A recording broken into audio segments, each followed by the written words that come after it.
नमस्कार, मी प्रतीक्षा स्वागत करते तुमचं प्र स्टोरी वर्ल्डमध्ये. सदर कथा ही पूर्णपणे काल्पनिक असून त्याचा वास्तवाशी कोणताही संबंध आढळत नाही. आपण ऐकत आहात अपरिहार्य. दर्पण आश्चर्य आणि अविश्वासाने समोर उभ्या असलेल्या व्यक्तीला पाहत होते. साधारण 5 फूट 8 इंच उंची असेल त्याची. थोडे भुरे काळे दाट केस, गव्हाळ रंग आणि काळे भोर दाट पापण्यांनी वेढलेले डोळे, अंगावर पांढरा शर्ट आणि काळी ट्राउझर, हातात स्टेथोस्कोप आणि एप्रॉन. डॉक्टर राव, हे नवीन डॉक्टर आहेत, मौर्य भोसले. रिसेप्शनिस्ट दर्पणला शांत पाहून म्हणाली. मौर्य भोसले?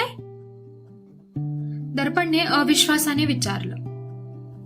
हो डॉक्टर राव, रिसेप्शनिस्ट नाव चेक करत म्हणाली. दर्पणने समोर दिसणाऱ्या डॉक्टरच्या दंडाला पकडलं आणि त्याला एका बाजूला घेऊन गेली. आजूबाजूला पाहत तिने त्याचा चेहरा नीट न्याहाळला. तू काय करतोयस इथे? दर्पणने हळू आवाजात विचारलं. मिस, काय करताय तुम्ही? तो हात सोडवून घेत म्हणाला. तू मला ओळखत नाही का? दर्पणने गोंधळून विचारलं. त्याने उजवीकडून डावीकडे नाही म्हणत मान डोलावली आणि विचित्र नजरेने दर्पणला पाहिलं. दर्पणने अवघडून आजूबाजूला पाहिलं. नक्की नाही ओळखत तू मला? दर्पणने गोंधळून विचारलं. नाही म्हणालो आहे मी एकदा, तो कडक शब्दात म्हणाला. सॉरी डॉक्टर, दर्पण पटकन पण अदबीने म्हणाली. तो तिला पाहत म्हणाला. तुम्ही मला असिस्ट करणार आहात का? त्याने दर्पणला डोळे बारीक करून विचारलं. हो सर, दर्पण मान डोलवत म्हणाली. डॉक्टर भोसले म्हणा, सर नका म्हणून. मौर्य तिला पाहून म्हणाला. Okay doctor Bhosale. दर्पण मान डोलवून अवघडून म्हणाली. हॉस्पिटल दाखवताय की माझं तोंड बघत बसणार आहात? तिला पाहून तो वैतागत म्हणाला. हो प्लीज या ना, म्हणत दर्पणने त्याला पुढे चालायला सांगितलं. ती रिसेप्शनवर गेली आणि पटकन त्याची फाईल उचकून ती त्याच्यासोबत चालू लागली. तिचा प्रचंड गोंधळ उडाला होता त्याला समोर पाहून. स्वप्न आहे की सत्य आहे हेही तिला कळेना. हा ग्राउंड फ्लोअर आहे. इथे इमर्जन्सी वॉर्ड आहे आणि पेशंटसाठी काही रूम आहेत. इकडे इमर्जन्सी वॉर्ड आहे, इकडे ओपीडी आहे. प्रत्येक आजाराचा वेगळा मजला आहे. इकडे लिफ्ट आहे आणि इथून जिना जातो. प्लीज, म्हणत तिने त्याला लिफ्टमध्ये यायचा इशारा केला. पहिल्या मजल्यावर काय आहे? त्याने तिच्याकडे न पाहता विचारलं. डिपार्टमेंट ऑफिस आहे जे प्रत्येक मजल्यावर असेल. डॉक्टर वेद, डॉक्टर शहा आणि तुमची केबिन आहे. एक स्टाफ रूम आहे, एक रिसेप्शन आणि एक जनरल वॉर्ड आहे. ती लिफ्टमधून बाहेर येत म्हणाली. माझी केबिन कुठे? त्याने पहिल्या मजल्यावर नजरा फिरवत विचारलं. इकडे, म्हणत तिने त्याला त्याच्या केबिनकडे नेलं. मौर्य आत आला. दर्पणला अजूनही विश्वास बसत नव्हता की हा तोच मौर्य आहे जो तिला दिसत होता. चेहरा, रंग, उंची आणि आवाज पण एकसारखा वाटत होता तिला. पण तो तर भूत आहे ना, दर्पण स्वतःला म्हणाली. ठीक आहे, पण नेमप्लेट नाहीये इथे माझी, मौर्यने तिला पाहून विचारलं. आज येईल सर, डॉक्टर भोसले, दर्पण म्हणाली. डॉक्टर शहांची केबिन कुठे? त्यांना भेटायचं आहे मला, मौर्यने बाहेर येत विचारलं. इकडे, दर्पण हाताने दाखवत म्हणाली. दोघेही डॉक्टर शहांच्या केबिनकडे निघाले.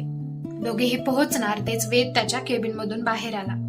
त्याच्यासोबत ती स्त्री आणि छोटी मुलगी पण होती. हे डॉक्टर वेद, हे नवीन सर्जन डॉक्टर मौर्य भोसले, दर्पण ओळख करून देत म्हणाली. हाय, म्हणत मौर्यने हात पुढे केला.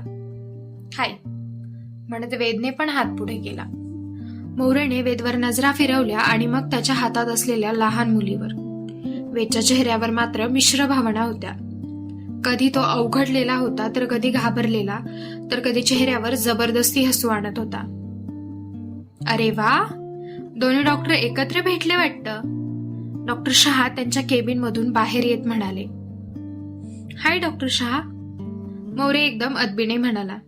हॅलो माय बॉय म्हणत डॉक्टर शहांनी त्याला मिठी मारली. मौर्यने पण हसून त्यांना मिठी मारली. जुने मित्र भेटल्यासारखे दोघेही बोलत होते. दर्पण मात्र शांतपणे मान खाली घालून उभी होती. अरे अनु, तू कधी आलीस? डॉक्टर शहांनी वेदच्या बाजूला उभ्या असणाऱ्या स्त्रीला पाहून विचारलं. आत्ताच आले अंकल. कसे आहात तुम्ही? अनुने विचारलं. मी एकदम मस्त. तू आणि बाळ कसे आहात? डॉक्टर शहांनी विचारलं. एकदम मस्त, अनु म्हणाली. बरं का मौर्य, पार्टनर असावी ना तर अणूसारखी. वेद एकदम लक्की माणूस आहे की त्याचं लग्न अनुशी झालं. एक उत्तम बायको आणि एक उत्तम डॉक्टर आहे ही. डॉक्टर शहा आनंदाने म्हणाले. छान वाटलं हे ऐकून की तुमची जोडी एवढी छान आहे. मौर्य हलके हसत म्हणाला. दर्पण मात्र अविश्वासाने वेदला पाहत होती.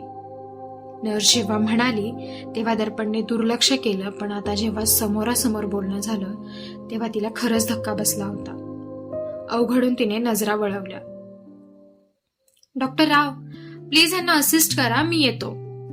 डॉक्टर शहा म्हणाले. हो सर. दर्पण अगदी अदबीने म्हणाली. बाय. डॉक्टर शहा म्हणाले आणि त्यांनी निरोप घेतला. सर, बाकी मजले पाहून घेऊया? दर्पणने मौर्यला पाहून विचारलं. हो, मौर्य म्हणाला. दोघेही सोबत तिथून निघाले. दर्पण सरळ लिफ्टकडे आली. लिफ्ट उघडली आणि दोघेही आत आले. दर्पणने एवढा वेळ धरून ठेवलेला श्वास सोडला. तिच्या डोळ्यात पाणी येत होतं, पण तिने कसंबसं स्वतःला सावरलं होतं. म्हणजे वेदचं लग्न झालं आहे आणि त्यांना एक मुलगी पण आहे. दर्पण मनातच म्हणाली. ह्या विचाराने तिला कसंसच झालं की काल रात्रीच त्यांच्यामध्ये खूप काही झालं होतं. तिला किळस वाटत होती स्वतःची. त्याच वेळी तिला रागही येत होता वेदचा. आताच थांबायचं आहे का तुम्हाला? बाहेरून मौर्याने विचारलं. सॉरी म्हणत दर्पण पटकन लिफ्ट बाहेर आली. डोक्यातले विचार सध्या बाजूला सारून तिने कामावर लक्ष दिलं. मौर्यसोबत तिने 4 मजली हॉस्पिटल पालथं घातलं होतं. प्रत्येक मजला, प्रत्येक वॉर्ड, प्रत्येक doctor, ICU, operation theatre, seniors, juniors आणि शेवटी NICU सुद्धा. काही बदल शरीरात? अक्षाने तिथे येत विचारलं. मौर्य टेरेसवर आला होता. त्याने अक्षाला फोन करून बोलवून घेतलं होतं. सध्या तर नाही, सगळ्या शक्ती आहेत माझ्याकडे. मौर्य तिला पाहून म्हणाला. चला, चांगलं आहे. अक्षा त्याला पाहून म्हणाली. हा तुझा नेकलेस. परत असं होऊन देऊ नकोस अक्षा. मला तुला गमवायचं नाहीये ग. मौर्य तिला पाहून म्हणाला. म्हणत तिने तो नेकलेस घेतला आणि गळ्यात घातला. तिने गळ्यात घालून त्यावर हात फिरवला आणि तो नेकलेस क्षणात गायब झाला. मौर्यने तिला पाहिलं आणि त्याच्या ओठांवर हलकं हसू आलं. अक्षा आता आनंदी दिसत होती. समर रागाने तडफडत असेल आता. अक्षा मौर्यला पाहून म्हणाली. नाही, त्याला फरक पडणार नाही. मौर्य विचार करत म्हणाला. हा, ते आहेच. दगडाच्या काळजाचा माणूस आहे तो. अक्षा मान डोलवत म्हणाली. मौर्य शांतपणे म्हणाला. काही झालं आहे का मौर्य? तू खूप शांत वाटतोय आज. अक्षाने विचारलं. मी दर्पणला मुद्दाम ओळख दिली नाहीये. तिला नंतर सरप्राईज द्यायचं होतं, पण म्हणत मौर्य बोलायचा थांबला. पण काय? अक्षाने विचारलं. तिला वेद आवडायचा आणि तिला आज कळालं की त्याचं लग्न झालेलं आहे. तिला बहुतेक त्रास होतोय ग त्याचा. तिच्या डोळ्यात दिसत होतं ते. मला समजेना आता काय बोलावं तिच्याशी. त्या मुलीच्या मागे काय लागलं आहे काय माहिती. एक दिवस सुखाचा नाहीये ग तिच्यासाठी. मौर्य निराशेने म्हणाला. एक काम कर ना मग, ड्युटीनंतर तिला बाहेर घेऊन जा. सांग पहिला दिवस आहे म्हणून ट्रीट देतोय. मग हवं तर शांतपणे बोल तिच्याशी. अक्षा त्याला पाहून म्हणाली. ठीक आहे.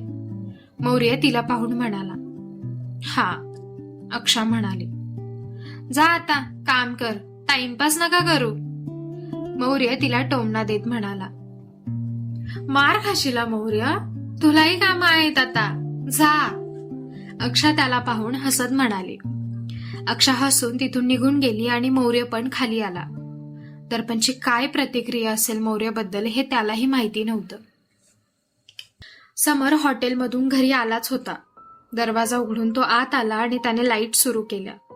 चाव्या अडकवून तो आत आला आणि त्याने पाहिलं तर मौर्य बसलेला होता, तेही एका पायावर एक पाय टाकून.